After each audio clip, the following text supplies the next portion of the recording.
In the future days, which we seek to make secure, we look forward to a world founded upon four essential human freedoms.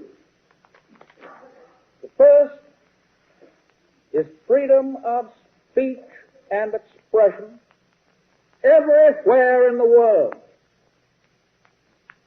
The second is freedom of every person to worship God in his own way everywhere in the world. The third is freedom from want, which translated into world terms means economic understandings which will secure to every nation a healthy, peacetime life for its inhabitants everywhere in the world. The fourth is freedom from fear, which translated into world terms means a worldwide reduction of armaments to such a point and in such a thorough fashion that no nation will be in a position to commit an act of physical aggression against any neighbor anywhere in the world.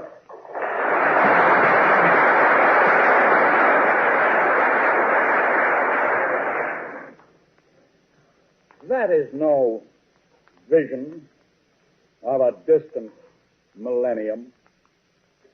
It is a definite basis for a kind of world attainable in our own time and generation.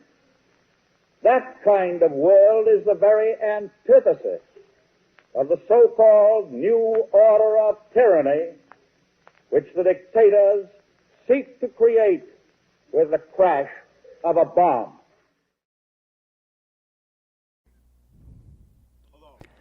Hola, soy Dennis Speed. Bienvenidos a la videoconferencia de hoy. Acaban de escuchar la voz de Franklin Delano Roosevelt ante el Congreso de Estados Unidos en su mensaje anual del 6 de enero de 1941. Un año más tarde, Estados Unidos entraría a la Segunda Guerra Mundial, la que por supuesto ya había comenzado en 1939. Roosevelt sostendría una serie de negociaciones con Churchill y Joseph Stalin para la supervivencia de la civilización mundial. Estas conferencias incluyeron la de Teherán en diciembre de 1943, Yalta en febrero de 1945 y Potsdam en julio de 1945. Ese proceso es el prototipo de lo que debe hacerse globalmente con el fin de efectivamente cambiar la dinámica actual que vemos, donde el mundo se enfrenta a una enfermedad pandémica mortal que puede ser tan letal como lo fue el fascismo durante el período de la Segunda Guerra Mundial. El ministro de Relaciones Exteriores de China, Wang Yi, hace 2 días dijo: "Lo alarmante es que la relación entre China y Estados Unidos es una de las relaciones bilaterales más importantes del mundo y se enfrenta a su desafío más grave desde el establecimiento de las relaciones diplomáticas en 1979. Tanto el jefe del Ministerio de Relaciones Exteriores, Sergei Lavrov, como Sergei Ryabkov, viceministro de Relaciones Exteriores, expresaron en los últimos días una gran preocupación por la perspectiva actual de Estados Unidos sobre la guerra nuclear, tanto en términos de los diversos tratados de los que Estados Unidos se ha retirado, como de si Estados Unidos puede o no estar operando de acuerdo con la doctrina de ataque global inmediato de la era Obama. Y aunque el presidente Donald Trump a menudo ha enfatizado sus buenas relaciones con Vladimir Putin y Xi Jinping, la inminente catástrofe mundial en torno a la pandemia brinda una razón aún más urgente para que estos líderes, junto con otros, se sienten y discutan las cosas en la forma en que Helga Seb-LaRouche durante muchos meses ha indicado debe hacerse. Nosotros, por supuesto, hemos hablado de una cumbre de las 4 potencias. Recientemente, el presidente Vladimir Putin discutió la idea de una cumbre del P5 que involucre a Francia, Gran Bretaña, Estados Unidos, China y Rusia. Ya sea que se hable sobre la crisis estratégica, la pandemia o la crisis financiera que se cierne sobre todo el sistema transatlántico. El punto es que todas estas cosas deben subsumirse en un conjunto de relaciones entre jefes de Estado sin que los burócratas se entrometan en el proceso, muchos de los cuales a menudo trabajan para la inteligencia británica. Lyndon LaRouche dio un ejemplo de cómo se podría llevar a cabo una política de este tipo en una discusión que mantuvo el año 2000. Ahora vamos a mostrarles algo de eso. A very largely attended conference in Washington, D.C. It was 400 or 500 celebrities of various nations, largely military and others, U.S. government, East Bloc governments, European, Western European governments. And I presented at that time what I presented as the alternative to Kissinger's policy. This is the policy which became known as Strategic Defense Initiative. Now, the important thing is to understand what the original SDI was, contrary to the idiocy which you hear in the press today about missile defense, which what you hear in the press is idiocy by people who are worse than idiots. And they don't know anything about missile defense. So what we have to do is something completely different. We do have the ability to devise systems, new kinds of physical systems, which could deal effectively with thermonuclear missiles. That is, render them effectively technologically obsolete down the line. But that was not the extent of my proposal. The proposal was that instead of having the Soviet Union and the United States engaged in this crazy chicken game called SALT I and ABM, why don't we find a way out of the conflict itself? How? Because the Soviet economy, like the U.S. economy, is collapsing. The present policies of the U.S. economy, the present policies of the Soviet economy ensure a collapse of those economies, physical collapse. So why don't we change the policy? Why don't we go back to the space program of Kennedy? And let's do what we proved with Kennedy. Remember, according to the estimates which were made in the middle of the 1970s, the United States got more than a dime of additional GNP out of every penny the United States invested in the space program, the Kennedy space program.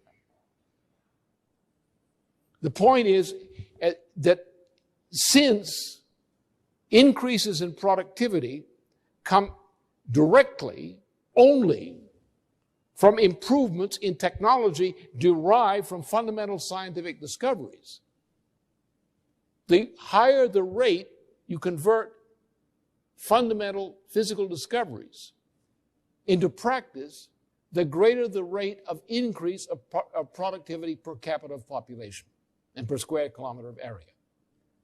The problem of both the Soviet system and our own, though in different degrees, I said at the time, was that the United States was not generating a rate of net growth in physical productivity sufficient to maintain the economy. Therefore, we needed a program for forced draft, science-driven, technological progress with some mission, like the moon mission, but as a byproduct of that mission, such as the moon mission, we would generate spillovers in terms of technological progress by such a crash program to put the United States economy back on the plus side in terms of net growth. The Soviet economy does not work for similar reasons, different but similar reasons. Therefore, if the Soviet Union, with its vast military, scientific, technological capability, were to put that capability in cooperation with us in global technological progress, and if we focused upon developing countries, South America, Africa, Asia, to do what Roosevelt proposed be done for these countries had he not died, then the benefit of such a program would put the two things. It would put the two economies back on the plus side together with Europe. And it would also be a way of creating a global agenda which would solve the conflict problem. Now that was the SDI, the original form, which is what Reagan proposed on March 23rd, 1983 in his television broadcast. Nothing else. Later, to the Heritage Foundation and other clowns, that definition of SDI was sabotaged and destroyed. El concepto de LaRouche de la agenda global basada en la economía física y los avances tecnológicos y el progreso científico es precisamente lo que debe ser el contenido de la discusión entre Rusia, China, Estados Unidos, Inglaterra, Francia y otras naciones en la forma de una cumbre. Lo que queremos hacer hoy es presentarles, desde nuestro punto de vista, cómo se puede completar ahora esa agenda de Roosevelt, tal como lo formuló Lyndon LaRouche. Y así podemos evitar los peligros de los 4 jinetes: hambruna, pestilencia, enfermedad y guerra termonuclear en este caso. Me gustaría presentar el panel completo que tendremos el día de hoy. Primero está Helga Seb LaRouche, quien es fundadora del Instituto Schiller y también es editora en jefe de la revista Executive Intelligence Review. También tenemos con nosotros a Paul Gallagher, director de Economía de EIR. Tenemos a Cynthia Roche, del sector iberoamericano de EIR. Y Richie Freeman, quien también trabaja para el sector económico. Además está Diane Serre, quien también será moderadora del panel. Lo que vamos a hacer es escuchar primero a Helga y luego pasaremos al resto de nuestros panelistas. Quiero saludarlos primero y también expresar mi alegría de haber podido escuchar a Lynn. Es una fortuna que tengamos tantos videos suyos, porque su sabiduría sigue siendo actual hoy. Es una inspiración increíble. Permítame decir eso para empezar. Pienso que tenemos en este momento tantas crisis sucediendo en el mundo y hasta ahora no tenemos el tipo de respuesta que desearíamos que tuvieran los líderes mundiales y los gobiernos. En cierto sentido, cuando vemos toda esta irracionalidad en muchos niveles, en muchos países, nos preguntamos si la humanidad, a la luz de todos estos problemas, tiene la aptitud moral para sobrevivir. Creo que la respuesta a esta pregunta depende completamente de la capacidad que tengan suficientes protagonistas clave en el escenario mundial para elevarse por encima de sus asuntos particulares, sus prejuicios ideológicos, sus formas particulares de irracionalidad y, de hecho, elevarse a un nivel superior de razón. Un nivel donde se puede encontrar una solución por encima de la erupción de todos los problemas. Espero que se pueda hacer, pero también déjenme decirles muy claramente, si no podemos encontrar una solución, entonces creo que la combinación de eventos evolucionará. Tendremos una expansión de la pandemia que ya está descontrolada en muchos lugares del mundo. Como resultado de eso, habrá más paros económicos, especialmente cuando se presente la segunda ola. Todavía estamos en medio de la primera ola. Eso llevaría a muchas bancarrotas en muchos países del mundo y, a su vez, es muy probable que desencadene un nuevo colapso financiero. En este caso, puede reinar el caos social y correríamos el peligro de una situación estratégica ya extremadamente tensa entre las principales potencias nucleares del mundo, a la que Dennis hizo referencia en sus comentarios iniciales. Podría salirse de control y en realidad podríamos ver el peligro de la Tercera Guerra Mundial. Solo hay una forma de resolver eso. No necesitamos muchos pasitos y muchas recetitas para este problema y aquel problema. Todo eso puede ser necesario en el futuro, pero para empezar, lo que realmente se necesita es un gran plan, una gran visión de cómo debería ser la humanidad en el futuro. ¿podemos encontrar una manera de darnos principios duraderos de cooperación para resolver estos problemas? Para resolver el problema económico juntos, resolver la pandemia, superar la pandemia con la solidaridad internacional. Obviamente, eso solo lo pueden hacer los principales gobiernos del mundo.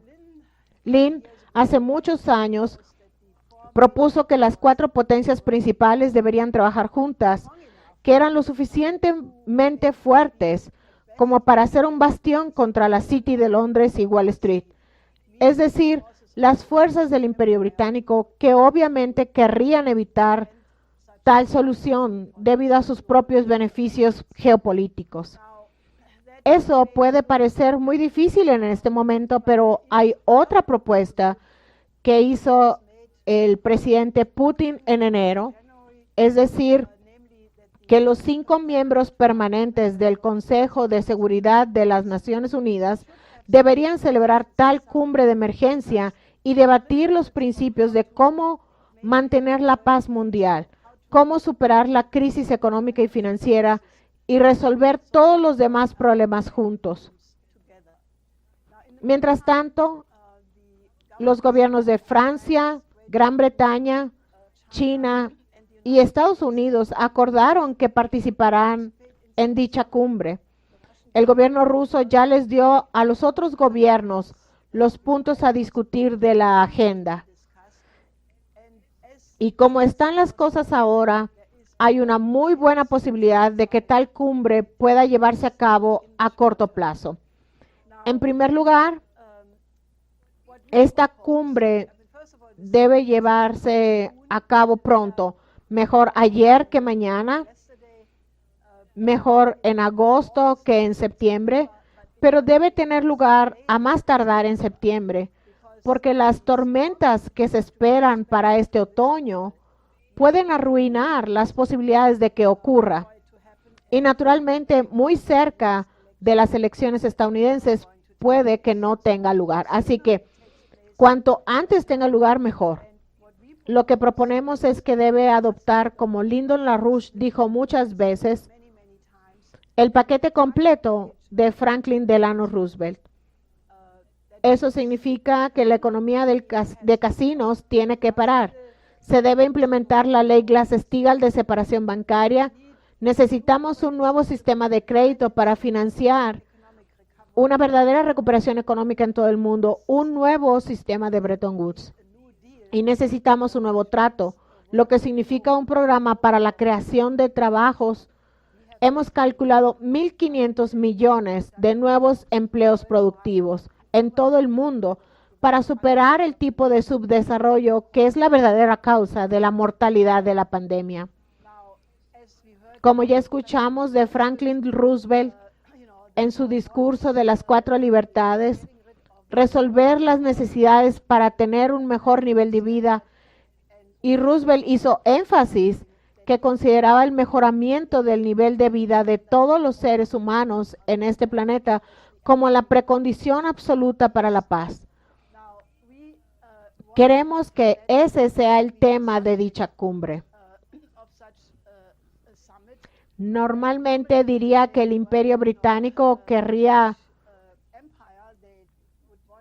oponerse a tal cosa, pero pueden ocurrir cosas repentinas en condiciones de crisis. Lo acabamos de ver con la reunión extraordinaria entre el presidente mexicano López Obrador y el presidente Trump, que muestra que pueden surgir nuevos flancos repentinamente. La posibilidad de que, y nada menos que el gobierno británico nos diera un ángulo sobre la forma de cómo hacerlo, es una sorpresa, pero es algo que no debemos pasar por alto. Boris Johnson hace 2 semanas pronunció un discurso en el que invocó el espíritu de Franklin D. Roosevelt y la necesidad de tener un nuevo trato para Gran Bretaña. Dijo que este es el momento en que el Estado debe asumir un papel importante y enfatizó: no soy comunista, lo cual es divertido escuchar de un primer ministro británico. Pero puso el tema sobre la mesa de que ahora es el momento para un nuevo trato.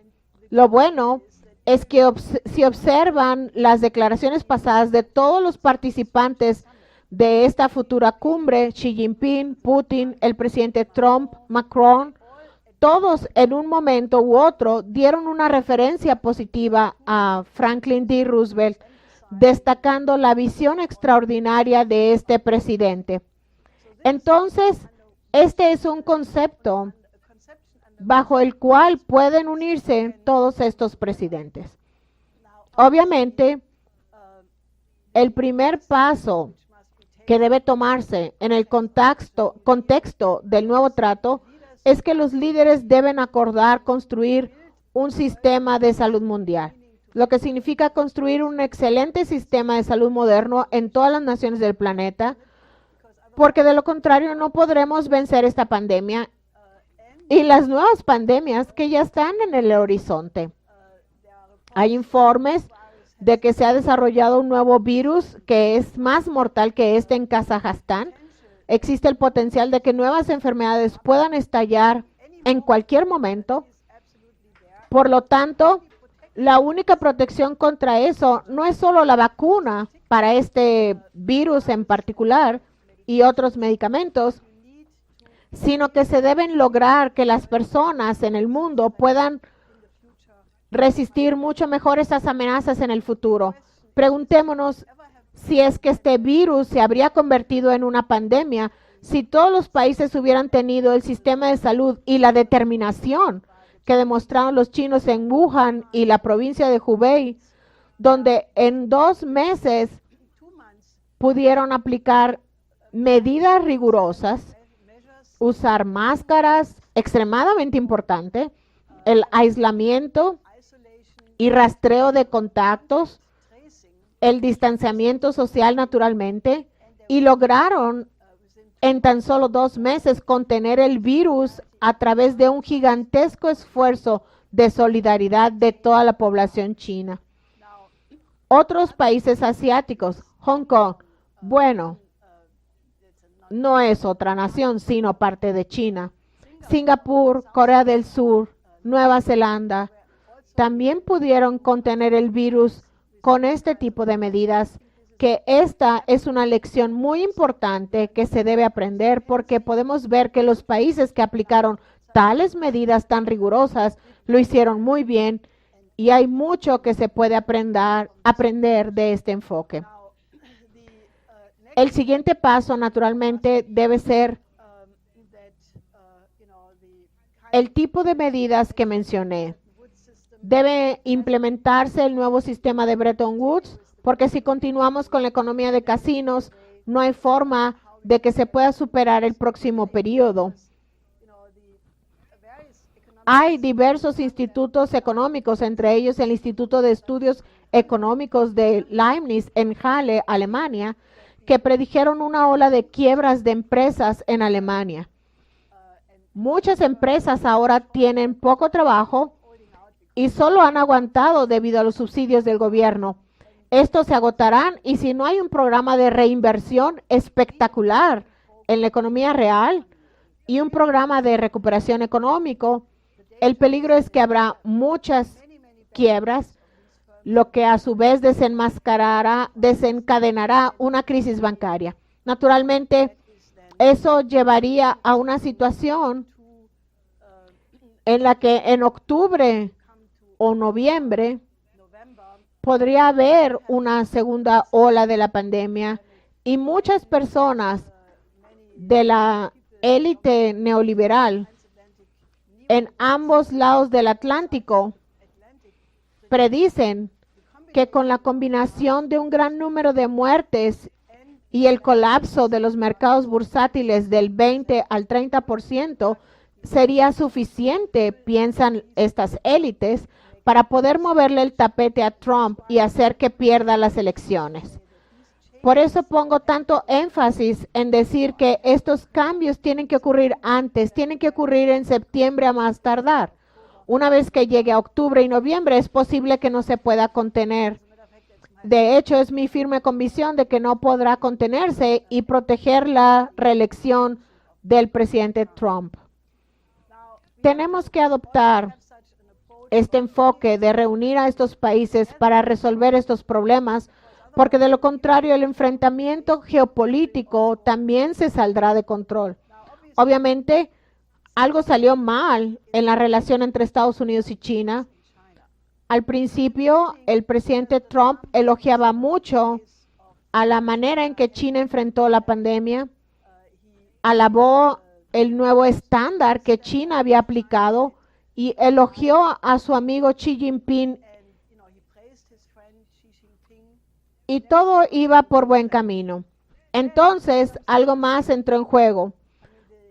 Las fuerzas del Imperio Británico, tanto en Gran Bretaña como también aquí en Estados Unidos, a quienes por muchos años les ha preocupado el surgimiento de China.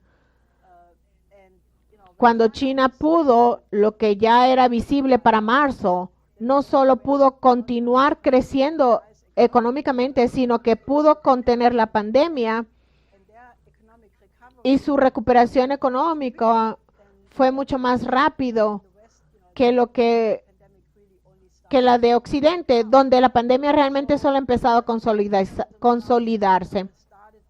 Entonces el presidente Trump comenzó a criticar más a China, comenzó el 18 de abril y luego especialmente desde el 30 de abril, comenzó a culpar a China de no contener la propagación del virus. Es una pregunta para los historiadores averiguar exactamente cómo surgió esa idea. Yo puedo decir que empezó con los ex jefes del MI6, Sir Richard Dearlove y Sir John Sawyers, y también con la sociedad Henry Jackson, quienes comenzaron a publicar informes con provocaciones tan increíbles como que China debería pagar 9 billones de dólares como compensación por haber causado la propagación de la pandemia. ¿Por qué este es un problema tan grande? En Estados Unidos, el complejo militar industrial ya había actuado de esta manera por un tiempo. El documento de estrategia de defensa nacional de 2018 ya había definido a China y Rusia como los competidores estratégicos de Estados Unidos.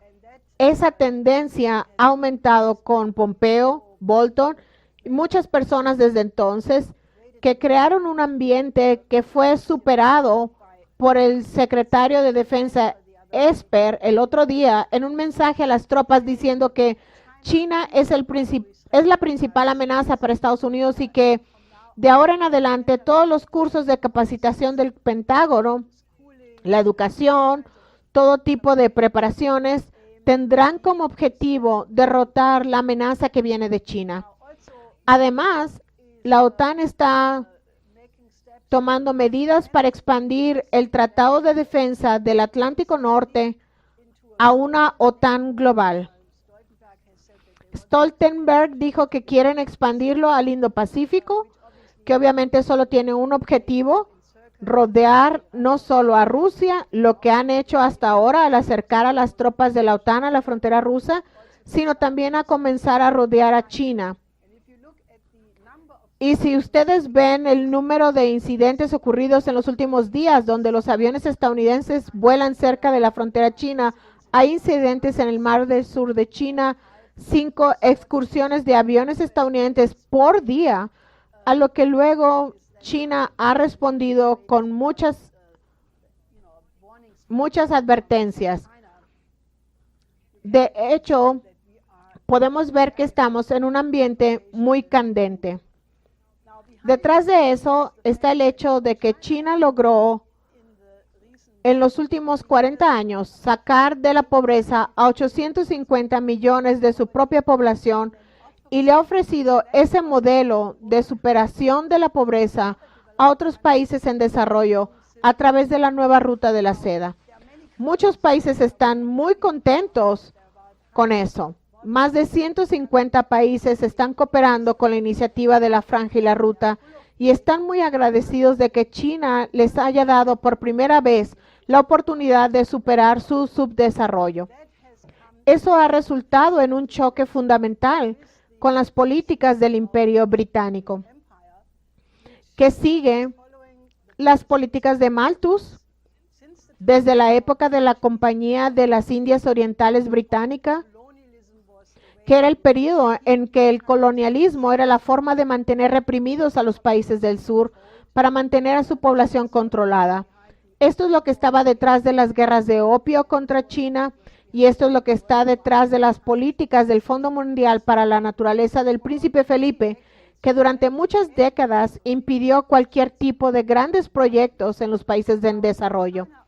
Cuando China de repente ofreció la cooperación de la nueva ruta de la seda, el Imperio Británico consideró que esto era una amenaza vital, ya que depende de la manipulación geopolítica de todos los países.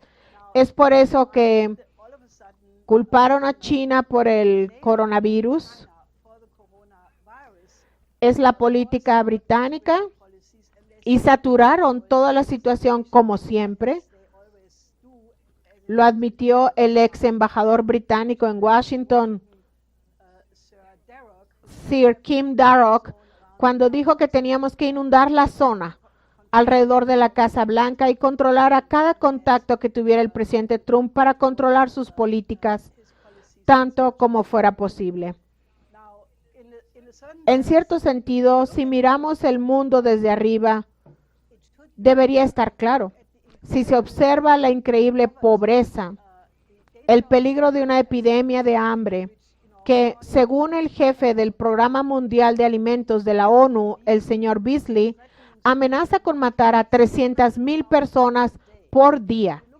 Si se observa la pobreza fuera de control en los países que tienen grandes poblaciones como Brasil e India y otros, la combinación de la pandemia, la crisis de hambre, el terrible destino de los trabajadores de la economía informal, la llamada economía informal, donde la gente vive al día, la plaga de langostas que ahora está afectando no solo a África, sino también a muchos países de Asia.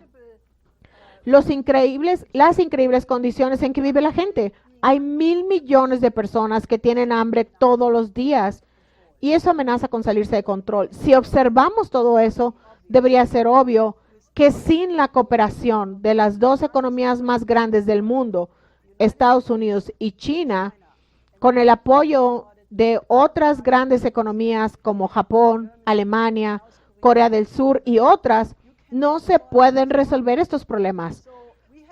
Hemos llegado ahora a este punto de catástrofe absoluta. Debemos lograr un nuevo paradigma, debemos establecer nuevas relaciones entre las naciones si no queremos repetir los errores que llevaron a la Primera Guerra Mundial y la Segunda Guerra Mundial. El presidente Putin hace poco escribió un artículo largo e importante sobre la historia de la Segunda Guerra Mundial y lo que sucedió durante el curso de la Segunda Guerra Mundial, a fin de que recordáramos la lección y para llamarnos la atención sobre el hecho de que ahora estamos al borde de una peligrosa escalada que podría conducir rápidamente a la Tercera Guerra Mundial. Por lo tanto, esta cumbre de emergencia del P5 de los 5 miembros permanentes del Consejo de Seguridad de las Naciones Unidas no es solo una buena idea, es una cuestión existencial para toda la humanidad para cambiar de rumbo antes de que sea demasiado tarde. Esta debe tener lugar en septiembre para crear las condiciones para que el presidente Trump para que pueda convertirse en el próximo presidente, porque si el partido de guerra entrara en la Casa Blanca en este momento, miren lo que hizo Susan Rice cuando tuvo diferentes puestos en el gobierno, o el comportamiento asqueroso de Hillary Clinton en Libia, y tendremos una idea de lo que sucedería si los demócratas ganaran. Pero sí se requiere un cambio en la política antes del día de las elecciones. Entonces, apelo a todos ustedes, si reconocen la necesidad de que los gobiernos clave deben cambiar el rumbo, entonces deben hacer todo lo que esté en su poder para apoyar nuestro esfuerzo de organizar para tal cumbre.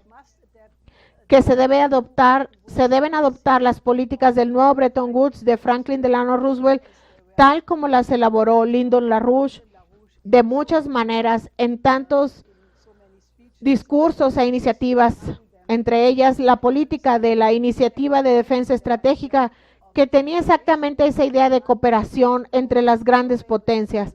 Deshagámonos de la manera de pensar como un bloque, eliminemos la geopolítica y trabajemos juntos. Eso es lo que tenemos que lograr. Gracias, Helga. Ahora iremos a Paul Gallagher, quien es coeditor de Economía de la Executive Intelligence Review. Cuando Boris Johnson dio ese discurso de construir, construir, construir al estilo de Franklin Roosevelt, Helga respondió inmediatamente diciendo, bueno, eso es bueno, pero número 1, tiene que llevar eso a la cumbre internacional. Y número 2, tiene que enfrentarse a la City de Londres si espera llevar eso a cabo. Como era de esperarse, el Financial Times, que habla por esa City de Londres, le dijo a Johnson que eso no era bueno. Hoy se considera que el nuevo trato de Franklin Roosevelt fue un fracaso. Es decir, nosotros en la City de Londres lo consideramos un fracaso y la razón del fracaso es que Franklin Roosevelt aumentó los impuestos. Luego dicen, hoy somos mucho más inteligentes.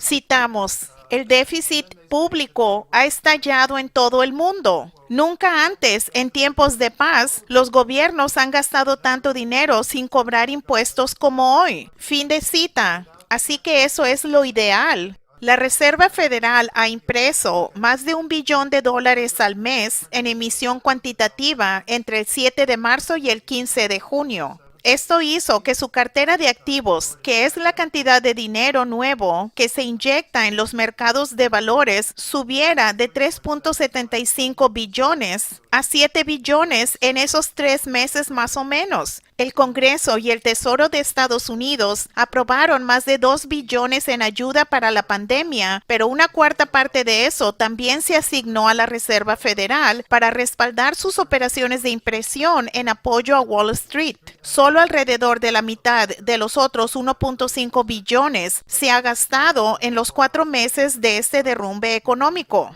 Los gobiernos europeos también prometieron una ayuda, pero han gastado mucho menos. La Unión Europea en su conjunto está hablando sobre el dinero que usará para la recuperación en algún momento a fines del año próximo. Olvídenlo. Si el nuevo modelo propuesto por Boris Johnson de líneas ferroviarias de alta velocidad, centrales nucleares y eléctricas, la construcción de viviendas, si es una imitación del nuevo trato de Franklin Roosevelt, como dijo Johnson, entonces, ¿cómo se llama a esta otra política donde los gobiernos asignan fondos de ayuda y los bancos centrales imprimen dinero como locos sin tener en cuenta si esto resulta en una inversión en la verdadera economía física y en nuevas tecnologías? La mayoría diría que eso se llama keynesianismo. Es la economía de John Maynard Keynes, el famoso economista británico de la época de las 2 guerras mundiales. Entre las guerras, publicó un famoso libro de texto, La teoría general del empleo, el interés y el dinero. Y en su edición alemana, incluyó un prefacio en el que citó al gobierno de Hitler como el tipo de gobierno que quizás fuera el más adecuado para llevar a cabo sus teorías. Esto fue en 1936. No quiere decir que Keynes apoyara el genocidio de Hitler y sus guerras de agresión. Más bien, apreciaba las políticas del ministro de Economía de Hitler y el jefe del Banco Central alemán en ese momento, que de hecho era el mismo hombre, Hjalmar Schacht. Pero hoy los bancos centrales imprimen enormes cantidades de dinero e incluso se hacen cargo del gasto del gobierno, lo que el Financial Times contrapone al hecho de que Boris Johnson recurra ahora a Franklin Roosevelt. A eso se le llama ahora cambio de régimen y lo promueve la firma más grande de Wall Street, BlackRock, y lo dirige para la Reserva Federal. Esta política de un gobierno del Banco Central o Keynes en esteroides también los conocedores le dieron un nuevo nombre, que es la teoría monetaria moderna, TMM.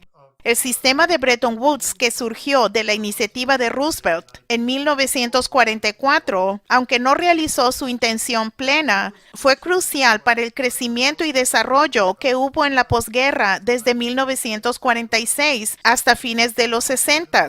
Como Lyndon LaRouche escribió y enseñó muchas veces, los bancos de la City de Londres finalmente destruyeron lo que quedaba del sistema de Bretton Woods en el 71 al 73. Es decir, la separación bancaria de la Glass-Steagall, el control de cambios que mantuvo estables a los tipos de cambio, regulaciones como controles de capital que detenían los flujos especulativos de capital para que no cruzaran las fronteras. Y en su lugar incentivaron los flujos de inversiones reales en bienes de capital a través de las fronteras, especialmente hacia los países en desarrollo. Eliminó todo esto, que era sobre la base de reservas de oro para el valor de las monedas, centrado en la relación del dólar con el oro y la relación de las otras monedas. Todo era estable. El presidente Richard Nixon, como se sabe, eliminó este Bretton Woods e hizo una declaración ese año en una entrevista en ABC News: ahora soy keynesiano en la economía. El artículo del Times que reportó esto dijo que el entrevistador Howard Smith se sorprendió de la declaración de Nixon. Pronosticó la sacudida que causó Nixon el 15 de agosto de ese año, cuando no solo sacó al dólar de la reserva de oro, sino que el mismo día emitió la orden ejecutiva 11615 bajo la autoridad de la Ley de Estabilización Económica de 1970. Esa orden ejecutiva congeló los salarios. Esto fue en 1971. Congeló los salarios en Estados Unidos y supuestamente también congeló los precios. En 1971, Lyndon LaRouche denunció el fin del sistema de reserva de oro de Bretton Woods, su destrucción por parte de esa City de Londres. LaRouche empezó a enfocarse en las políticas económicas de ese mismo hombre, Hjalmar Schacht, y dijo que esto era lo que enfrentaban Estados Unidos y Europa, y por supuesto el sector en desarrollo, si no se le daba marcha atrás a la destrucción del Bretton Woods, regresando al país a los proyectos de desarrollo internacional que Franklin Roosevelt pretendía. La publicación de LaRouche, The Campaigner, en ese periodo se enfocó en la economía de Schacht, ya que LaRouche insistió en todos sus discursos y escritos que la destrucción del sistema de Roosevelt, si no se detenía, llevaría a una depresión y al fascismo. LaRouche se enfrentó en el famoso debate en City College de Nueva York con el conocido economista keynesiano Ava Lerner. En ese debate, Ava Lerner, sin darse cuenta, ayudó a establecer la autoridad de Lyndon LaRouche al tratar de defender las políticas en Alemania a mediados de los 30s de Hjalmar Schacht. Se podría decir que la conducta de Lerner, Schacht, al público en el City College de estudiantes e instructores de varias universidades de Nueva York. Como resultado, LaRouche se convirtió en el hombre que debían de tener los miembros de la élite económica anglófila. El profesor Sidney Hook, líder del Congreso a favor de la libertad cultural, declaró que LaRouche nunca tendría otro debate de ese tipo. Exactamente en los mismos meses de 1933 en que Franklin Roosevelt llevó a Estados Unidos del patrón oro a uno del dólar de reserva de oro, Schacht estaba haciendo algo muy diferente en Alemania. Detuvo unilateralmente todos los pagos de la deuda externa de Alemania sin renegociarla de ninguna manera. En una reunión del gabinete de Hitler el 8 de junio de 1933, Schacht introdujo un plan para imprimir dinero llamado los bonos MEFO y dijo que eran para la creación de trabajo. MEFO S.A. era una empresa ficticia. Realmente era un instrumento con un propósito especial, como lo diría BlackRock hoy. Recibió un capital de 1 millón de Reichsmarks y garantías de préstamos muy costosas de varios fabricantes de armas y otras compañías industriales alemanas en ese entonces, Deutsche Bank, Commerzbank, Munich Re. Ellos dieron las garantías y MEFO S.A. imprimió los pagarés a gran escala. El Reichsbank, el Banco Central de Schacht, compró esos pagarés. Si esto les es familiar, debería serlo. Schacht acompañó su política con un gran impulso a la exportación, para lo cual utilizó varios trucos financieros, incluido el uso de varios tipos de cambio diferentes para el Reichsmark alemán, dependiendo del país con el que estuviera comerciando. Estableció un verdadero sistema de tipos de cambio flotante. Y el propósito de los bonos MEFO y de la calificación de divisas era la creación de empleos o el empleo en la infraestructura. Esta creación de empleos de Schacht se ganó la admiración de Keynes e incluso después de la Segunda Guerra Mundial de los historiadores económicos keynesianos como Ava Lerner en su debate con LaRouche. Un autor sobre la economía nazi escribió: la creación de trabajo y la lucha contra el desempleo desempeñaron un papel fundamental en la propaganda del régimen de Hitler, y a la luz de la casi contemporánea revolución keynesiana en la economía, este contraste entre antes y después de 1933 adquirió un significado histórico aún mayor. El propio Keynes evidentemente pensó que esto podría ser el inicio de que se cumplieran sus teorías, pero después de unos meses de construir las autopistas con la mano de obra barata del frente nazi, durante 1933, la combinación de Schacht, de impresión de dinero y las ganancias por las exportaciones cambió en la primavera de 1934, de la creación de trabajo que fue olvidada al rearme de Alemania, que siempre fue su propósito. Esto fue enorme. La impresión de los bonos MEFO se aceleró y el programa de Schacht fue que el 10% del PIB de Alemania se destinaría a los gastos en armamento militar durante 8 años. Es como si Estados Unidos gastara un presupuesto de defensa de $2 billones cada año durante 8 años. Ya en 1934 era de 4,000 millones de Reichsmarks, de un PIB de 43,000 millones de Reichsmarks. Y menos de la mitad de esos 43,000 millones provenían del presupuesto. El resto simplemente se imprimió. Nuevamente, si esto les suena familiar, esta adquisición y producción militar fue más del 50% del gasto total del gobierno en bienes y servicios en ese año. 73% al año siguiente, en 1935. La única razón por la que Schacht finalmente renunció como ministro de Economía y luego fue despedido como director del Reichsbank a principios del 39 fue que el 10% del PIB no era suficiente para la campaña de guerra de Hitler, y la impresión de dinero de Schacht comenzó a producir una inflación seria. Se establecieron campos de trabajo, los predecesores de aquellos en los que los judíos de Europa fueron asesinados, pero ya se trabajaba hasta la muerte en esos campos de trabajo. Schacht se alarmó por la inflación, escribió algunos informes a Hitler que decían que la campaña de guerra debía detenerse y que Hitler simplemente debía descansar ahora en los tremendos triunfos que tuvo en Checoslovaquia, Austria y en Renania, así que Hitler lo despidió. Y de este trabajo, Ava Lerner dijo en el debate de 1971 con Lyndon LaRouche, si las políticas de Schacht se hubiesen implementado, Hitler no hubiese sido necesario.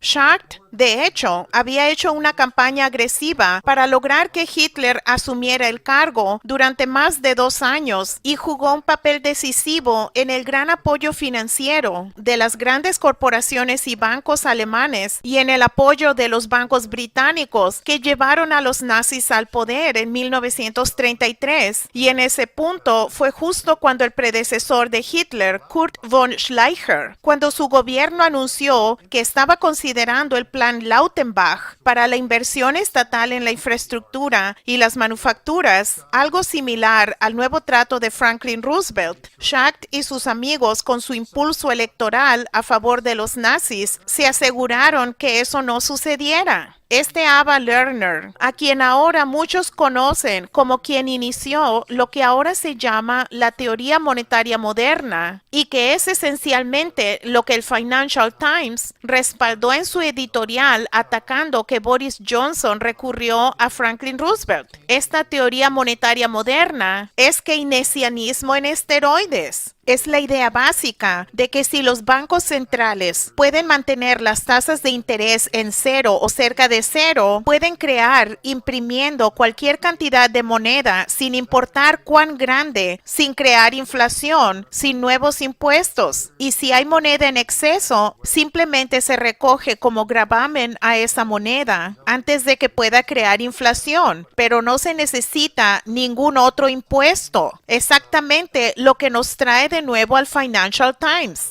Y su ataque al discurso de Boris Johnson y también nos lleva, por supuesto, al hecho de que BlackRock LLP está dirigiendo a los bancos centrales, en particular el Banco Central Europeo, el Banco de Inglaterra, la Reserva Federal, sobre todo, el Banco de Japón, lo que están haciendo en este momento, lo que resulta en que absolutamente no haya una recuperación real y que no haya una creación de verdaderos empleos productivos para salir del derrumbe económico en el que nos encontramos. Debemos tener en cuenta que la creación de crédito hamiltoniano es un asunto completamente diferente. Se basa primero en que el gobierno pueda pedir prestado de sus propios ciudadanos e instituciones, en reconocer y financiar esta deuda, reorganizando esta deuda si es posible en un banco nacional, lo que permite que una gran cantidad de capital privado se suscriba junto a una cantidad menor de capital del gobierno, sin dejar por ello de apoyar los propósitos y proyectos del bienestar general del gobierno.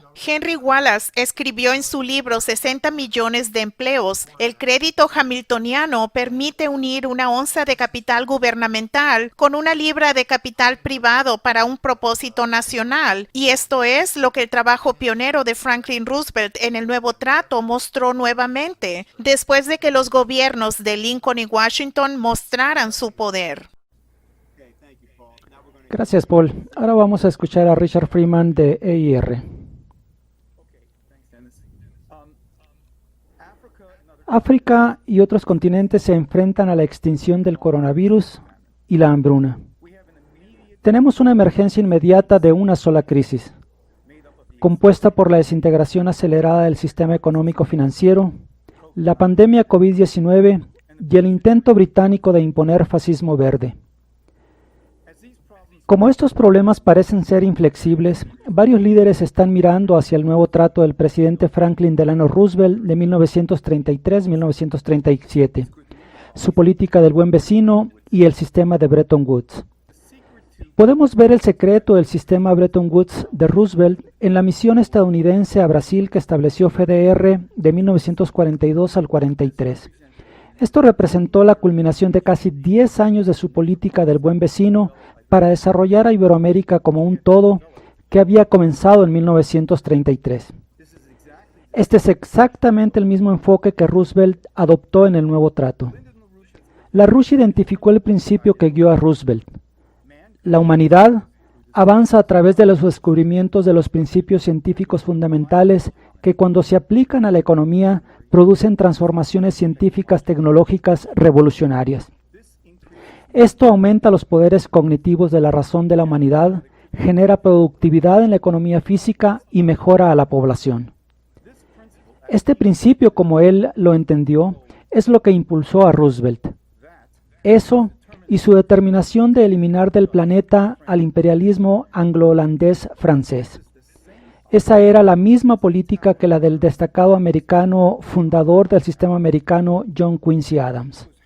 Veremos cómo se estableció esta misión en Brasil y los profundos cambios que produjo, y quiero felicitar aquí a mi colega y amigo Gerald Rose por su presentación hace 6 semanas de un tema relacionado que fue muy bueno. En 1936, Roosevelt viajó a Brasil, primera diapositiva, y se reunió y se hizo rápidamente amigo del presidente patriota de Brasil, Getúlio Vargas. Fue el primer presidente estadounidense en visitar Brasil desde que el país se fundó. Vargas también tenía un nuevo trato. Hay mucho que decir sobre eso. En 1942, después de establecer esta relación, Roosevelt envió un equipo conocido como la Misión Técnica de Estados Unidos a Brasil, que consistía de 12 ingenieros y científicos. fueron a Río de Janeiro y la misión fue encabezada por su aliado Morris L. Cook, quien durante 30 años estuvo a cargo de la electrificación de Estados Unidos.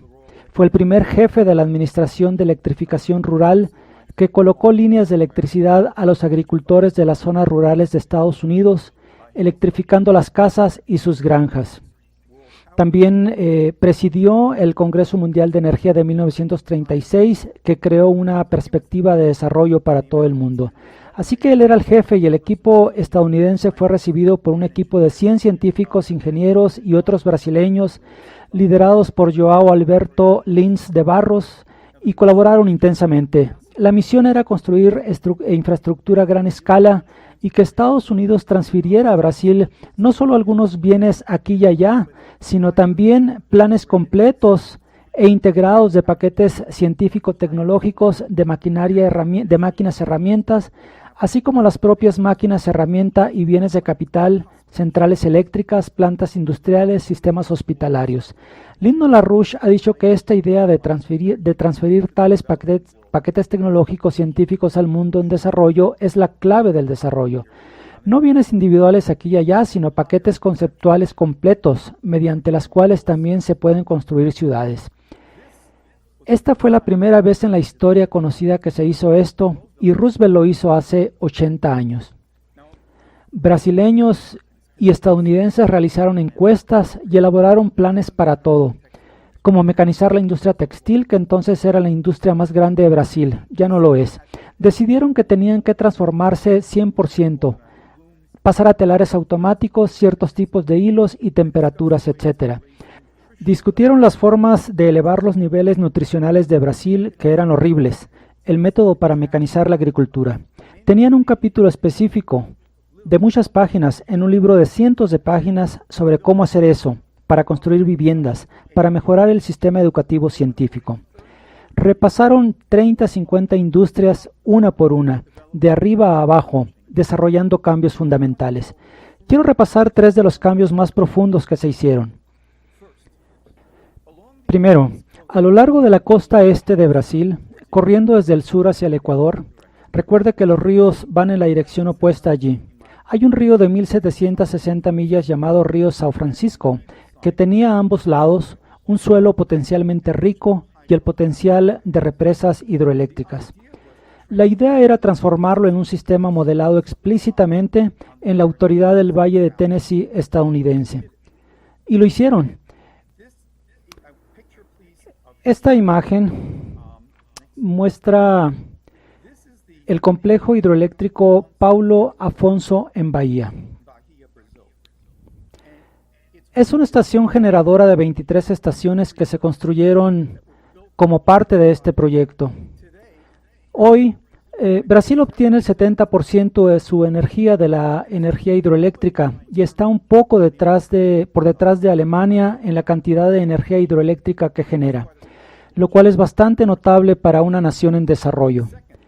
Segundo, siguiente diapositiva. Tal vez es un poco difícil de ver, pero se puede ver.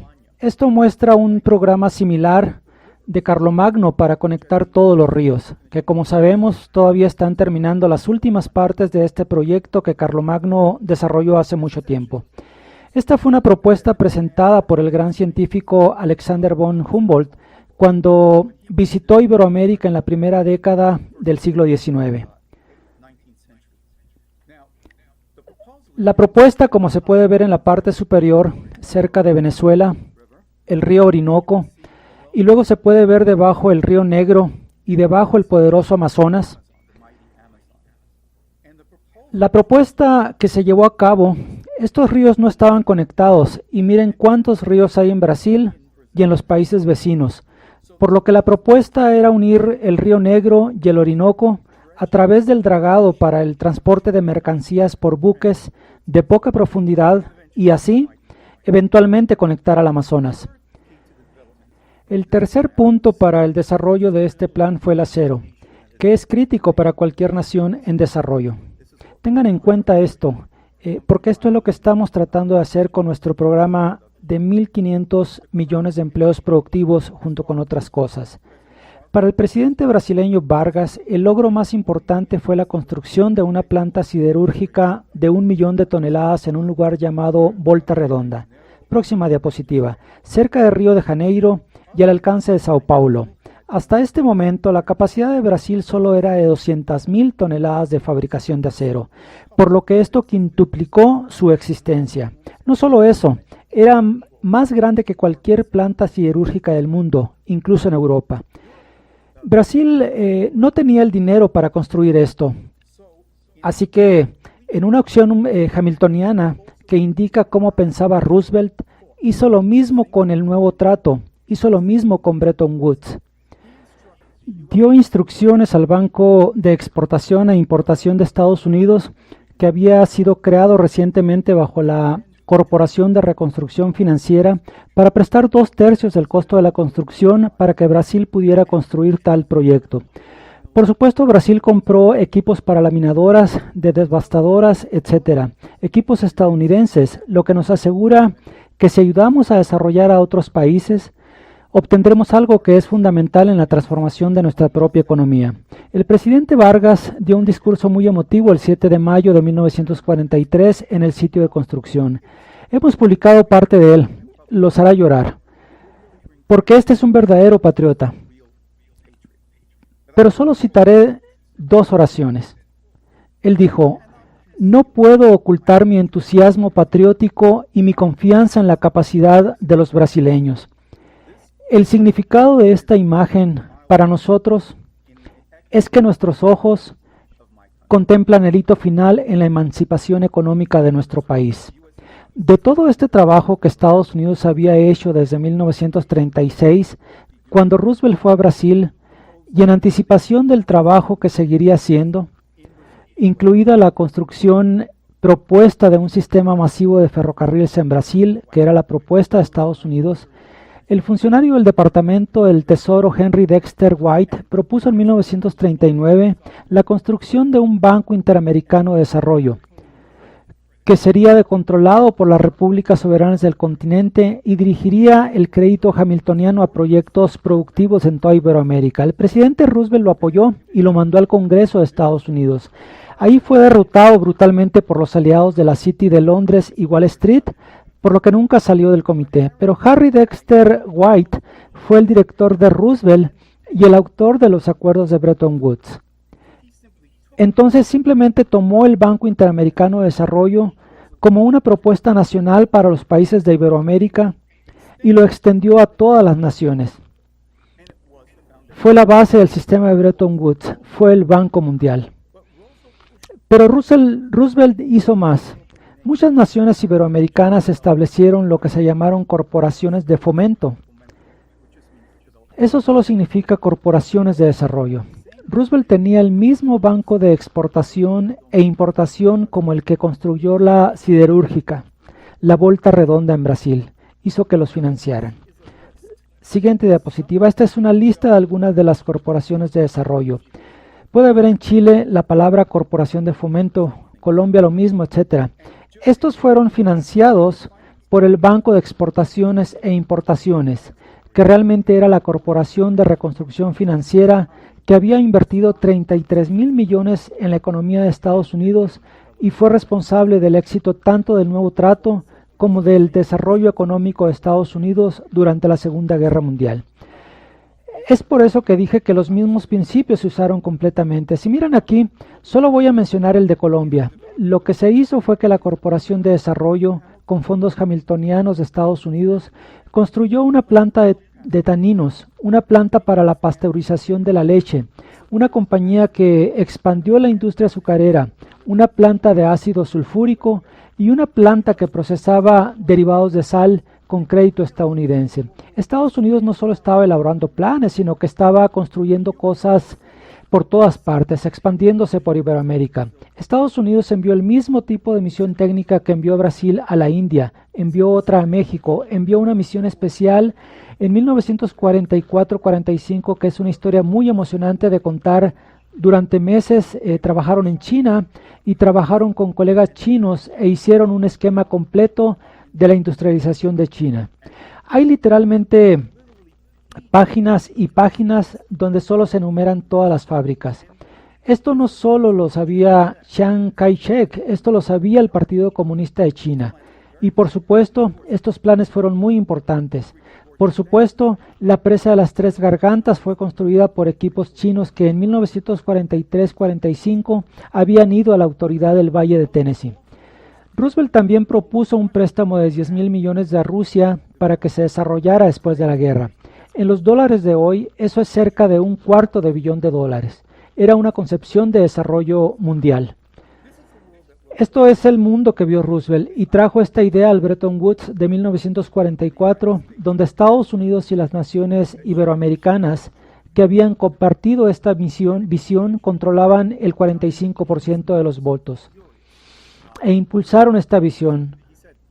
John Maynard Keynes estaba furioso, dijo que esta conferencia estaba amañada. A decir verdad, se amañó a favor de la visión del mundo de Roosevelt. Keynes dijo que era una caza de monos. Él era un racista, uno de los miembros de la Sociedad de Eugenesia de Gran Bretaña, pero se aprobó. El crédito hamiltoniano y los tipos de cambio fijos estaban respaldando este plan de desarrollo. Hoy se requiere una cumbre de 4 potencias con un equipo explícito entre Estados Unidos y China.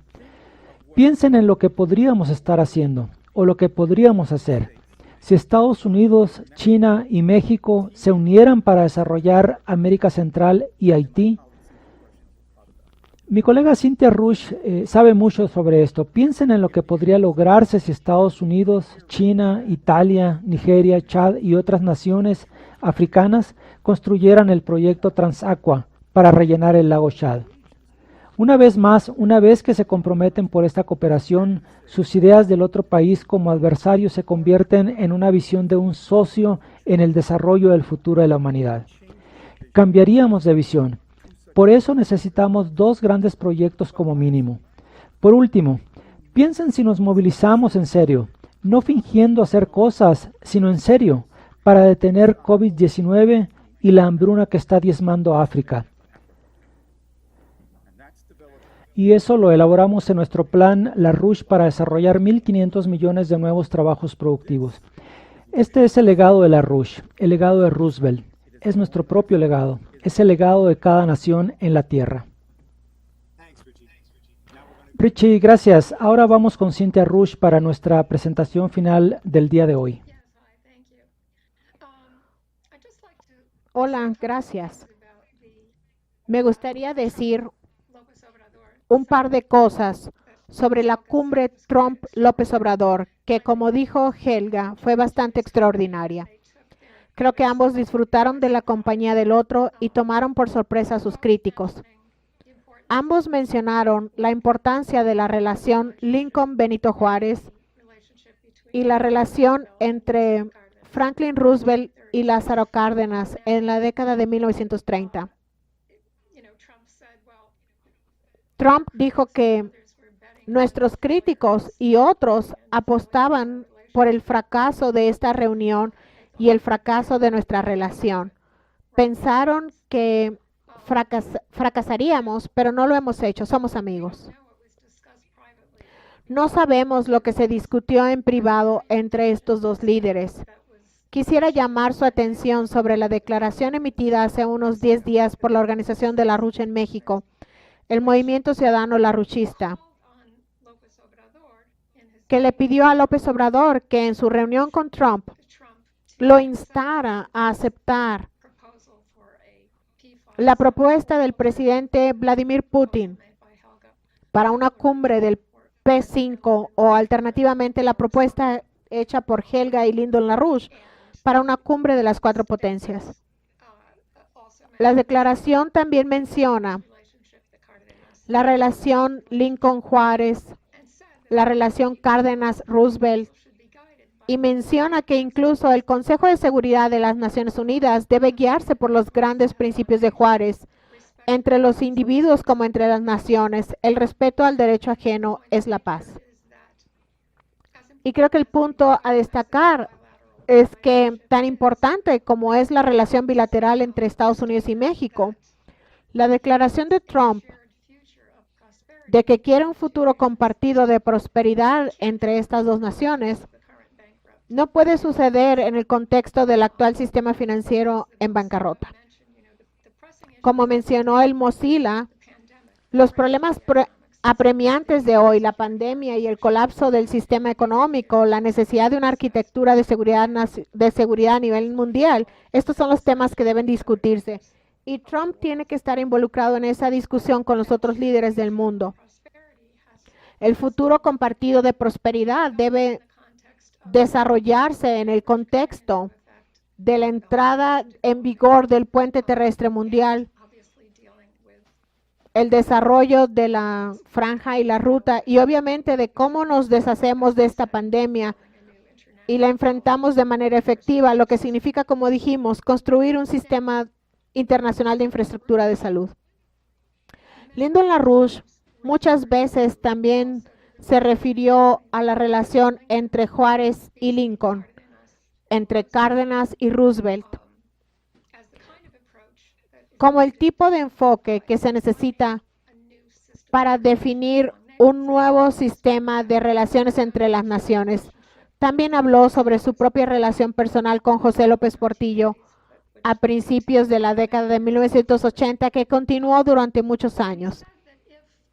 Dijo que si el modelo de este tipo de relación pudiera convertirse en el factor decisivo en las relaciones entre las naciones soberanas, que como dijo en un discurso de 1981 en el Instituto Tecnológico de Monterrey, habría un cambio en la geometría estratégica global, resultando en un tipo de reacción en cadena. Cuando Lyndon LaRouche escribió su importantísimo trabajo Operación Juárez, que se publicó en agosto de 1982, ¿puedes poner la foto de Operación Juárez? Este es el último libro electrónico de ese trabajo. Lyndon LaRouche explicó por qué llamó a este trabajo Operación Juárez. Si pueden poner la primera cita. Esto es lo que dijo en el informe. Hemos titulado este informe Operación Juárez en memoria de la correcta alianza entre los Whigs de los Estados Unidos y los liberales de México, de cuyas filas sobresalió como dirigente Benito Juárez.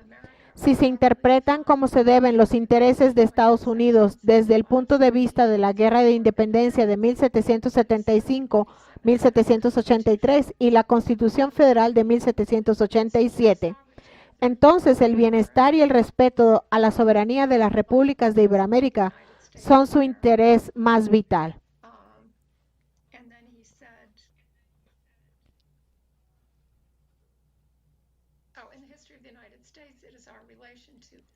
En el interés más vital de Estados Unidos de América. A lo largo de la historia, sus relaciones con los republicanos de México han sido el mejor indicio de que si Estados Unidos siguen o no una buena línea de conducta en relación con el conjunto de las naciones iberoamericanas. Solo los patriotas estadounidenses que recuerdan a Benito Juárez como el aliado más valiente y preciado pueden comprender a Iberoamérica y sus intereses. Realmente es una cita muy hermosa.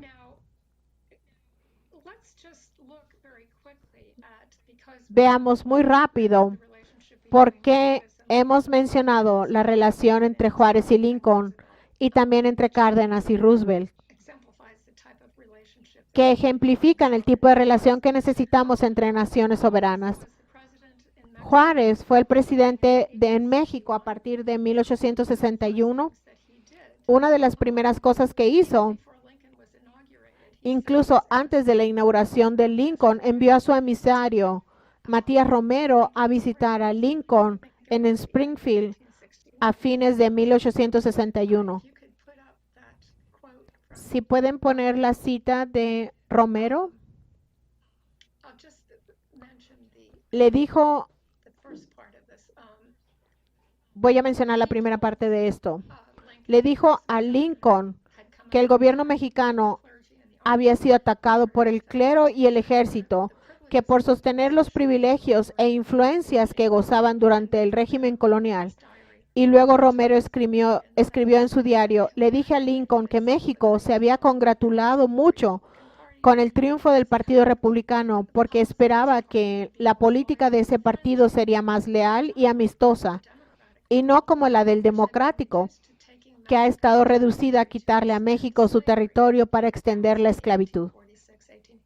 Esa fue la guerra con México de 1846-1848, de lo que hoy es todo el suroeste de Estados Unidos y California, que fue incautado y tomado de México. Juárez, un presidente en tiempos de guerra, como lo fue Lincoln. México era una nación ocupada porque en 1862 Napoleón III invadió México con los británicos y los españoles. Procedió a instalar al archiduque Maximiliano de Austria como el emperador de México, un emperador de los Habsburgo. Juárez se convirtió en un presidente móvil. Su oficina oval era el carruaje en el que viajaba de ciudad en ciudad y se instalaba en un lugar hasta que era demasiado peligroso quedarse allí porque había tropas francesas en el lugar. Iba de ciudad en ciudad y creo que terminó instalándose en 7 ciudades diferentes de México hasta que los franceses se fueron. Y recuerden que Francia estaba apoyando a la Confederación, al igual que los británicos. De hecho, utilizaron a México para canalizar asistencia militar a la Confederación. Pero Lincoln nunca reconoció a Maximiliano, se negó a reconocerlo. No pudimos proporcionar ayuda militar a México hasta fines de la Guerra Civil. Incluso creo que fue bajo Andrew Johnson después de que Lincoln fue asesinado. Y el ejército de Juárez era una especie de ejército de resistencia, un ejército de guerrilla que hostigaba a las tropas imperiales extranjeras. Pero obviamente fue un gran héroe. Miren la relación entre Cárdenas y Franklin Roosevelt. Cárdenas, durante el periodo de la política del buen vecino, Cárdenas se convirtió en presidente en 1934 y gobernó hasta 1940. El evento clave durante su presidencia, ciertamente no el único, pero el 18 de marzo de 1938 anunció la nacionalización de la industria petrolera de México. Las 2 compañías petroleras más fuertes que se vieron afectadas de inmediato fueron Standard Oil, Rockefeller y Royal Dutch Shell. No estaban felices. Inmediatamente tomaron medidas junto con facciones en Wall Street y la City de Londres y algunas personas incluso dentro del gobierno de Roosevelt que querían castigar a México. Los británicos querían aplastar a México. Implementaron un boicot para que México no pudiera vender su petróleo y por lo tanto se vio obligado. Cárdenas no quería hacerlo, pero tuvieron que vender petróleo a los países del eje hasta que se llegó a un acuerdo de compensación. Las compañías petroleras querían 450 millones de dólares, que era una gran cantidad de dinero. México no podía pagar eso y no lo pagó, debido a una fórmula que se le ocurrió a Roosevelt, mediante la cual pagaron el valor de la inversión menos las ganancias, por lo que pagó una cantidad mucho menor. El punto es que hasta esta fue una colaboración muy firme entre estos 2 líderes.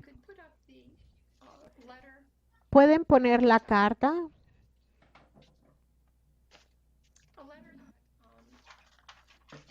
Esta es una carta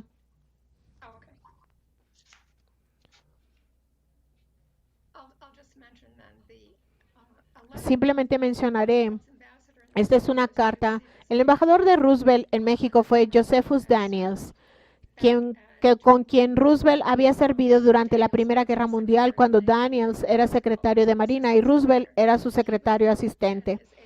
Daniels era el embajador de Roosevelt en México y tenía una relación de trabajo muy estrecha con Cárdenas. Y Cárdenas escribió una carta el 31 de marzo de 1938. Lo leeré. Mi gobierno considera que la actitud adoptada por el gobierno de los Estados Unidos de América en el caso de la expropiación de las empresas petroleras confirma una vez más la soberanía de los pueblos de este continente, que el estadista del poderoso país de América, Su Excelencia el presidente Roosevelt, ha sostenido tan entusiastamente. Por esta actitud, señor embajador, su presidente y su pueblo han ganado la estimación del pueblo de México. Mi país se siente feliz de celebrar hoy sin reservas la prueba de amistad que ha recibido del de usted y que el pueblo llevará siempre en su corazón, señor embajador.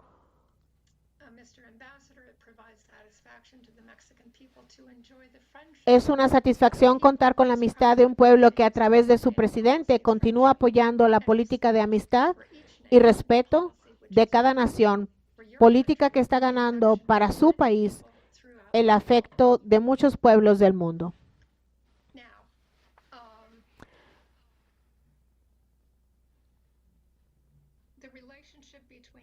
La relación entre Cárdenas y Roosevelt se replicó en muchos países de toda Iberoamérica. Y si hay tiempo, puedo mencionar algunos. Solo quiero terminar analizando la importancia de Operación Juárez, de la cual vieron una imagen antes, que se publicó en agosto de 1982. Y recuerden lo que LaRouche había dicho muchas veces en términos de lo que sería la base de un nuevo tipo de relaciones internacionales, observando nuevamente su propia relación con México, Cárdenas Roosevelt, Lincoln Juárez. 1982 fue un año muy turbulento en Iberoamérica. La guerra de Malvinas comenzó el 2 de abril de 1982, donde Argentina recuperó las Islas Malvinas que Gran Bretaña le había confiscado ilegalmente en 1833. La respuesta de Gran Bretaña y la OTAN fue un despliegue fuera de área hacia la región para aplastar a Argentina y para que quedara claro, a cualquiera que se atreviera a desafiar al imperio sería aplastado. Pero también hubo una reacción extraordinaria del resto de Iberoamérica en apoyo de Argentina, un tremendo fermento. Y debo decir que LaRouche estaba justo en medio de ese fermento en la guerra de Malvinas. Dennis Small estaba en Buenos Aires justo durante esa guerra, con las propuestas de LaRouche y su llamado que hizo en mayo, cuando se reunió con López Portillo, pidiendo que Iberoamérica arrojara la bomba de la deuda y que formara un cartel de deudores, un mercado común, y propuestas que luego elaboró con mucho más detalle en Operación Juárez.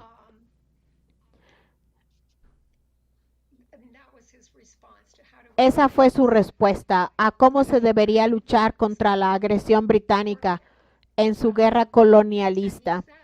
Y dijo, cuando se reunió con López Portillo el 27 de mayo de 1982, estamos del mismo lado. Y esa misma semana fue cuando elaboró la propuesta de la bomba de la deuda. Al mismo tiempo,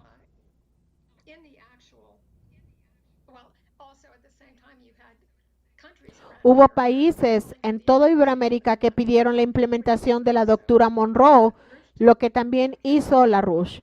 Él escribió una serie de artículos que publicamos en ese momento, lo que es muy diferente de la doctrina, de la idea de la doctrina Monroe, que personas como John Bolton expresan cuando dicen, este es nuestro territorio, este es nuestro patio trasero y es mejor que se queden afuera para que podamos hacer nuestras propias políticas retorcidas aquí en la región. Y muchas personas hoy en realidad no entienden cuál es la intención real de la doctrina Monroe, según lo elaborado por el entonces secretario de Estado de Monroe, John Quincy Adams. Como dije, este fue un momento turbulento. El sistema financiero estaba al borde de un crack. Teníamos las políticas de usura de Paul Volcker con increíbles tasas de interés que causaron estragos en todo el sistema financiero. Y LaRouche también fue muy explícito al elaborar Operación Juárez. Dijo que necesitábamos que otros países también se unieran. India, necesitamos el movimiento no alineado, las naciones de Europa. Necesitamos este modelo de relaciones internacionales. En Operación Juárez, como finalmente se publicó en agosto, elaboró mucho más en términos de la acción colectiva que se necesitaba. La creación de un mercado común. Especificó que cada nación debería establecer un sistema de banca nacional, un sistema de crédito, un mecanismo financiero hamiltoniano para poder financiar el desarrollo productivo de toda la región. Voy a cerrar por falta de tiempo en este momento. Eso es. Lo último que me gustaría decir al respecto, la cuestión del destino manifiesto, es que el problema eran los británicos. Y hay que entender que nos íbamos a oponer al poder naval británico, al poder militar británico en el mundo. Unos Estados Unidos que aún no había desarrollado la capacidad de hacerlo, a nombre de las repúblicas y los principios e instituciones republicanos en todo el mundo. Quiero hacer algo un poco inusual, a menos que Dayan tenga una pregunta que no haya visto. Quiero plantear esto al panel a manera de conclusión. Esto es de Roosevelt, de un discurso que pronunció en 1936. Es una sección del discurso que pronunció en el momento de la Convención Democrática que yo no creo que la gente lo conozca. Así que quisiera leerlo y creo que también vamos a desplazar esto para que la gente vea las palabras a medida que avance. Quiero una respuesta de varias personas en el panel y el panel en su conjunto. Roosevelt dijo, no vemos la fe, la esperanza y la caridad como ideales inalcanzables, sino que los usamos como firmes apoyos de una nación que está librando la lucha por la libertad en una civilización moderna. Fe en la solidez de la democracia en medio de las dictaduras. Esperanza renovada porque sabemos muy bien el progreso que hemos logrado. Caridad en el verdadero espíritu de esa gran y antigua palabra, porque la caridad traducida literalmente del original significa amor, el amor que comprende, que no solo comparte la riqueza del dador, sino que en verdadera simpatía y sabiduría ayuda a los hombres a ayudarse a sí mismos. Buscamos no solo hacer del gobierno un implemento mecánico, sino darle el carácter personal vibrante que es la encarnación misma de la caridad humana. De hecho, somos pobres y esta nación no puede permitirse el lujo de sacar de cada descanso de la vida estadounidense el temor de los desempleados de que no son necesarios en el mundo. No podemos permitirnos acumular un déficit en los libros de la fortaleza humana. En el lugar del palacio de privilegio buscamos construir un templo con fe, esperanza y caridad. Es algo aleccionador, mis amigos, ser un servidor de esta gran causa. Intentamos en nuestro trabajo diario recordar que la causa no nos pertenece a nosotros, sino a las personas. El estándar no está solo en tus manos y en las mías, es llevado por América. Buscamos diariamente sacar provecho de la experiencia, aprender a hacerlo mejor a medida que avanza nuestra tarea. Los gobiernos pueden equivocarse, los presidentes cometen errores, pero el inmortal Dante nos dice que la justicia divina pesa los pecados de los desalmados y los pecados de los bondadosos en diferentes escalas. Mejor las fallas ocasionales de un gobierno que vive con un espíritu de caridad que las omisiones constantes de un gobierno congelado en el hielo de su propia indiferencia. Puede que quizá conozcan esa cita, o tal vez no. Solo quisiera saber si alguien tiene algo que decir en respuesta a eso.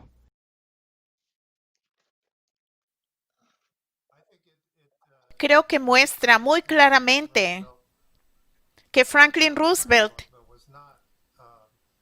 No era simplemente o en ningún sentido ordinario un líder del pueblo estadounidense, un presidente del pueblo estadounidense, sino que se veía a sí mismo como el presidente de la nación estadounidense y que tenía una misión para el mundo en general.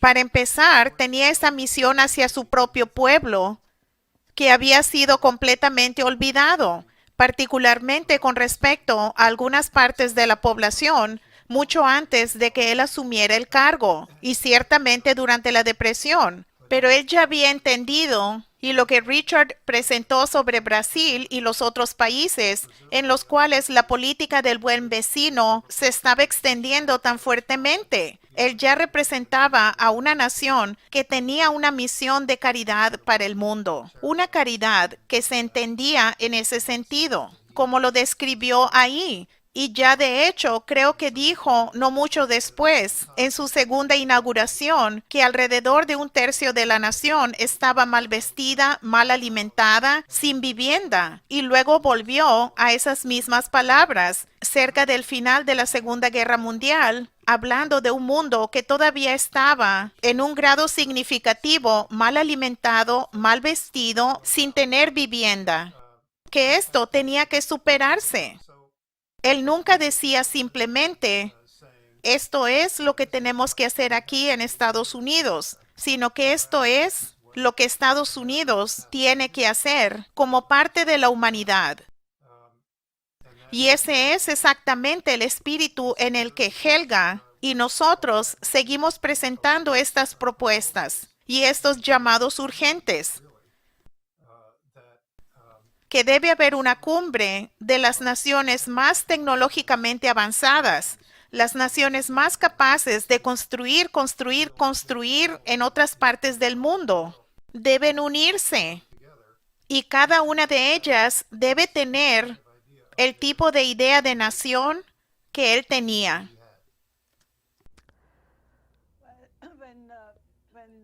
Cuando Cynthia y Richie cuando hicieron sus presentaciones, recordé que Lynn y yo fuimos a muchos países. Quiero decir, fuimos a Brasil, varias veces a Río. Lynn era ciudadano honorario de Sao Paulo. Fuimos varias veces a México, a Monterrey, Ciudad de México, otros lugares. Diría que probablemente una docena de veces o más. Y Lynn y yo fuimos a Perú y naturalmente a muchos países de Asia y África. Y la razón por la cual Lynn era tan absolutamente apreciado por tanta gente en estos países, por líderes de gobierno como López Portillo, como Indira Gandhi, Alfonsina en Argentina, u otras personas que conocimos en ciudades europeas, sabían que Lynn representaba este concepto.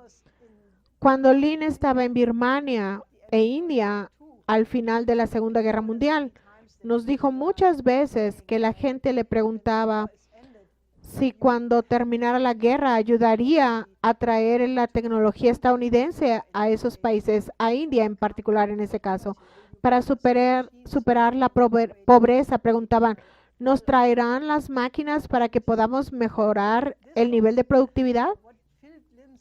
Esto fue lo que llenó la vida de Lynn. Y muchas personas le dijeron, usted es el único estadounidense en el que podemos confiar, porque sabemos que no tiene motivos ocultos, aparte de verdaderamente traer los beneficios de la ciencia y la tecnología a nuestro país. Esa fue la vida de Lynn. Tenía un plan para el desarrollo de África a principios de la década de 1970 y en todas partes del mundo teníamos estos contactos y todavía algunos de ellos están allí. Y este legado que tanto el mundo quiere que Estados Unidos asuma, asume ese papel, que gane amigos compartiendo conocimientos, compartiendo beneficios científicos y tecnológicos, máquinas, herramientas para mejorar el nivel de producción. Y sigo pensando, si solo pudiéramos convencer a suficientes personas en Estados Unidos que les convendría tanto a Estados Unidos hacer lo que Roosevelt quería. Ese fue el trabajo de toda la vida de Lynn, que Estados Unidos ganara tantos más amigos en lugar de tratar de expandir el poder militar en todo el mundo, construir más bases militares, tratar de mantener un poder militar y reemplazar eso con el tipo de cooperación de nación a nación. Aceptar que Estados Unidos no será la única superpotencia en un futuro indefinido. Estados Unidos tiene 330 millones de habitantes. África tiene en este momento 1.300 millones de personas. Para el 2050, si podemos evitar que ocurra el colapso que podemos ver claramente en el horizonte, tendrá 2.500 millones de habitantes. India ya tiene tanta gente como China, con 1.400 millones de habitantes. Así que debe haber una manera de cooperar con las naciones basada en la igualdad. Y sé por todos estos viajes y todas estas muchas conversaciones con representantes de países en desarrollo, si Estados Unidos volviera a las políticas de los padres fundadores de Franklin, de John Quincy Adams, de Lincoln, de FDR, el mundo entero, la gente ama a Estados Unidos. Realmente he conocido a muchas personas que dicen que tienen mucho que agradecer a Estados Unidos, pero que no les gusta.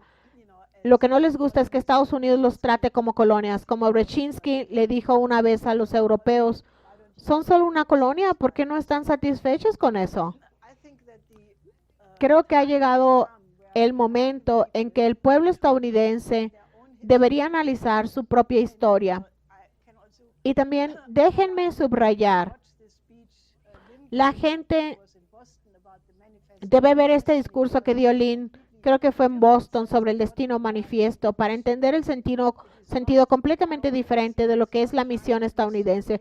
No es arrogancia, no es tratar de ser superior, ni tratar de someter a otras naciones, sino que es una conciencia especial debido a la historia estadounidense, debido a la Revolución Americana contra el Imperio Británico, debido a la profundidad de la Constitución estadounidense.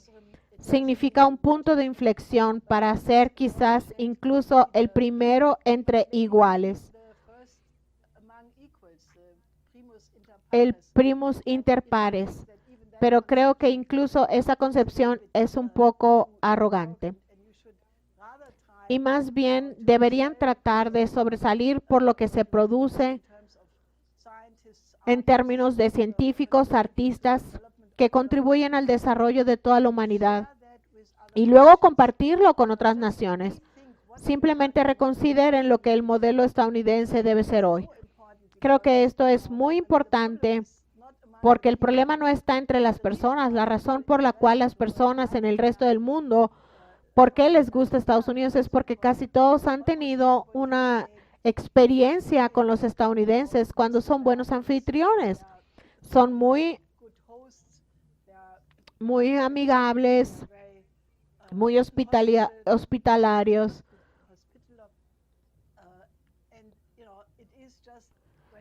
Pero justo cuando se tiene la perspectiva de Wall Street, la idea de gobernar el mundo como un imperio junto con los británicos, es que enfrentamos estos problemas. Y creo que gran parte del resultado de este momento de la historia será que haya suficientes personas que se convierten en una voz de amistad, confianza y cooperación con otras naciones.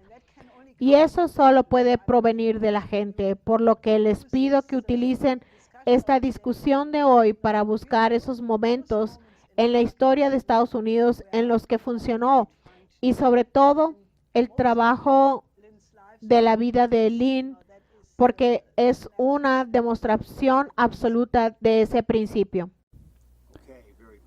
Ok, permítanme preguntarles a alguno de los otros panelistas cualquier cosa que no hayan dicho, porque ahora vamos a cerrar. Cynthia, ¿hay algo que quieras agregar?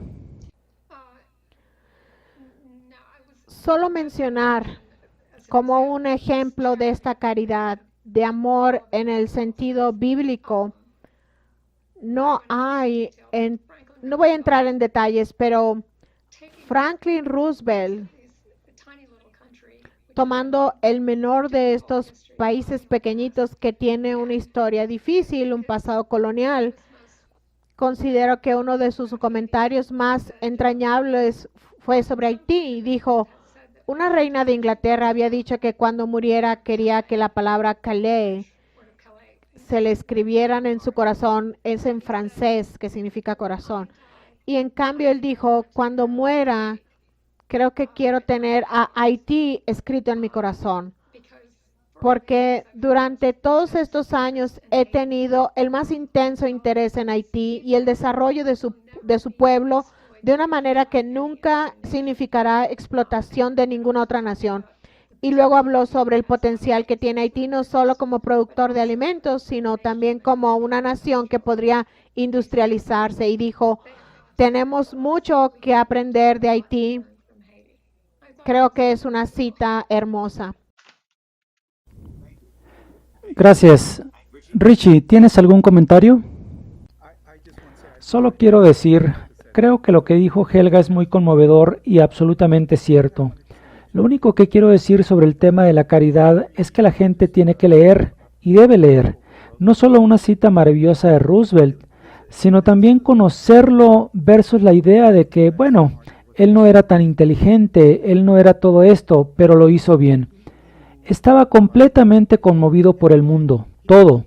Cuando estaba hablando una vez con Eleanor, su esposa, sobre lo que podrían hacer cuando se jubilara, dijo, quiero mudarme a Egipto para que podamos desarrollar un TVA allá. Tenía un sentido de ingenio, tenía una mente muy poderosa, pero no iba a ser un académico nada más, simplemente no era su estilo. Nunca lo iba a hacer, por lo que constantemente lo subestimaban. Era una persona real, por lo que Helga dijo que me hizo pensar en esto. Lynn dijo una vez sobre Roosevelt, y eso es completamente cierto, y se pueden ver las fotos de personas apiñadas alrededor de su automóvil en áreas agrícolas. Cuando iba a Detroit, se agolpaban alrededor de su automóvil. Decenas de miles de personas se presentaban, no solo querían estar a su lado, representaba algo más, como parte de la conciencia estadounidense.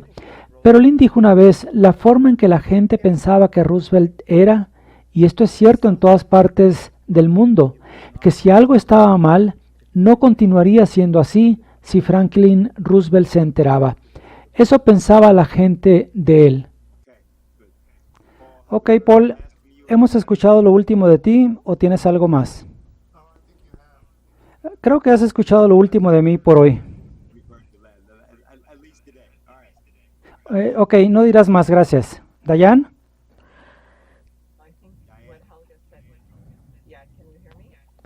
¿Pueden escucharme? Ok, creo que lo que dijo Helga fue excelente y les digo también que me postulo para el Senado de Estados Unidos.